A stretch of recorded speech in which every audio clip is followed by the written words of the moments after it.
కాకినాడ జిల్లా జగ్గంపేట నియోజకవర్గంలో పల్లె పండుగ కార్యక్రమం పండుగ వాతావరణంలా కొనసాగుతుంది. కిర్లంపూడి మండలం వేలంకి గ్రామంలో పల్లె పండుగ కార్యక్రమంలో జగ్గంపేట శాసనసభ్యులు జ్యోతుల నెహ్రూ ముఖ్య అతిథిగా పాల్గొన్నారు. కిర్లంపూడి మండలం తెలుగు యువత అధ్యక్షులు గండే కాశీ ఆధ్వర్యంలో ఎమ్మెల్యే నెహ్రూకు ఘన స్వాగతం పలికారు. అనంతరం 20 లక్షల రూపాయలతో నిర్మించిన సిమెంట్ రోడ్డును ఆయన ప్రారంభించారు. ఈ సందర్భంగా జ్యోతుల నెహ్రూ మాట్లాడుతూ గ్రామీణ ప్రాంతాలు అభివృద్ధి చెందడానికి ప్రభుత్వం పల్లె పండుగ కార్యక్రమం నిర్వహిస్తోందని తెలిపారు.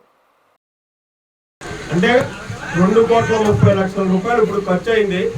ఇంకా 20 లక్షల రూపాయలు రమణయ్యపేటలో ఆగింది.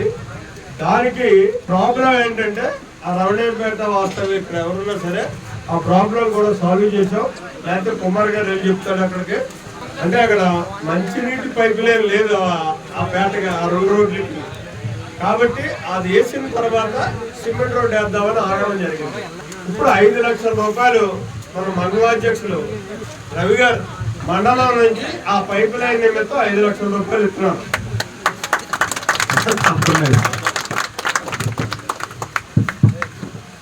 అప్పుడు ఆ 20 లక్షలు కూడా సిమెంట్ రోడ్ అయిపోతే పైప్ లైన్ అయిపోతే ప్రాబ్లం సాల్వ్ అవుతుంది. ఇది పనిచేసే ప్రభుత్వం. అటు సంక్షేమాన్ని చూసుకుంటూ ఇటు అభివృద్ధిని కానిచ్చుకుంటూ ముందుకెళ్తున్నటువంటి ప్రభుత్వం ఈ ప్రభుత్వం. మనకి వేళకి 10 మాసాలు అయింది. 10 మాసాల్లో మనం చూసుకుంటే జగ్గంపేట నియోజకవర్గంలో సుమారు 70 కోట్ల రూపాయలు ఇప్పుడు ఖర్చు పెట్టాం. ఎక్కడైతే 4 మండలాల్లోనే వివిధ రకాలైనటువంటి అభివృద్ధి కార్యక్రమాలు. నేను ఒకటే ప్రశ్నిస్తున్నా గత ప్రభుత్వాన్ని. 70 కోట్లు కాదు 7 కోట్లు ఖర్చు పెట్టిన సందర్భంలో అభివృద్ధి కార్యక్రమాల మీద సంక్షేమం అంటారు. సంక్షేమానికి కూడా ఎక్కడా తీసుకోకుండా టోటల్ గా 1 సంవత్సర కాలంలో వాళ్ళు ఎంత సంక్షేమాన్ని ఇచ్చారో అంతా కూడా కేవలం వచ్చిన నెలలోనే పెన్షన్ ద్వారా పెంచినటువంటి నిధులు మన ఇస్తారన్న ఎగస్ట్రా ఇచ్చినటువంటి మూడు నెలల డబ్బు ఇవన్నీ ఇవాళ దాకా చూసుకుంటే ఈ 10 మాసాల కాలంలో ఆ రోజు వాళ్ళు ఇచ్చినటువంటి సంక్షేమానికి సరితూగేటటువంటి స్థాయిలో ఒక పెన్షన్లే సంక్షేమం కింద మనం ఇచ్చినటువంటి పరిస్థితి ఉన్నాయి.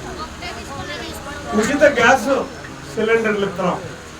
3 సిలిండర్లు ఇవాళ ఇంటికి వస్తున్నాయి కదా. మీకు వస్తున్నాయమ్మా? మాట్లాడరే డబ్బులు అయిపోతున్నాయా?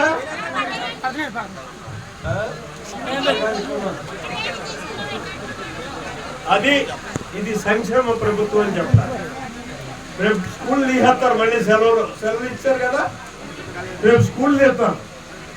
కొత్తగా స్కూల్ తీసిన వెంటనే అమ్మకు వందనం అని చెప్పి మీరు ఎంతమంది పిల్లలు ఉంటే అంతమందికి కూడా నిధులు ఇవ్వడానికి రెడీగా ఉన్నాం. ఇవాళ